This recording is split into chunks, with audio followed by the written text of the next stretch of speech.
İlk dərs. Geyimindən, yerişindən şahzadəyə bənzəyən zəngin bir gənc müdrik qocanın yanına gəlib deyir: "Müəllim, mən nə edim ki, sizin kimi bilikli olum?" Alim gəncə baxıb soruşur: "Sənin həyatda ən çox sevdiyin nədir?" "Var-dövlət, hökmranlıq, bir də dostlarla əylənmək." Müdrik qoca başını aşağı salıb heç nə demir. Oğlan isə əl çəkmir. "Müəllim, mən bilikli olmaq istəyirəm. Məni şagirdliyə götürün." Qoca yenə də heç nə deməyib, əli ilə "çıx get" işarəsi verir. Lakin oğlan inadkarlıq göstərir.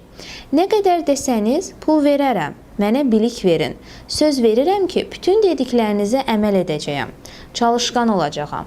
Müəllim görür ki, cavan oğlan əl çəkməyəcək. Ayağa qalxıb ona işarə edir ki, arxasınca gəlsin. Onlar həyətdəki hovuza baş çəkirlər. Müəllim şagirdlərindən 2 nəfər qoldan qüvvətlisini çağırır. Əmr edir ki, hər üçü hovuza girsin. Gənclər hovuza düşəndə müəllim şagirdlərinə əmr edir ki, cavan oğlanın başından tutub suya salsınlar. Şagirdlər əməl edirlər. Gənc suyun altında çırpınmağa başlayır. Bu vəziyyət xeyli davam edir. Nəhayət, oğlan taqətdən düşür. Boğulmaq məqamına çatanda müəllim şagirdlərə işarə verir ki, onu buraxsınlar. Oğlan başını sudan çıxarıb, dərindən nəfəs almağa başlayır.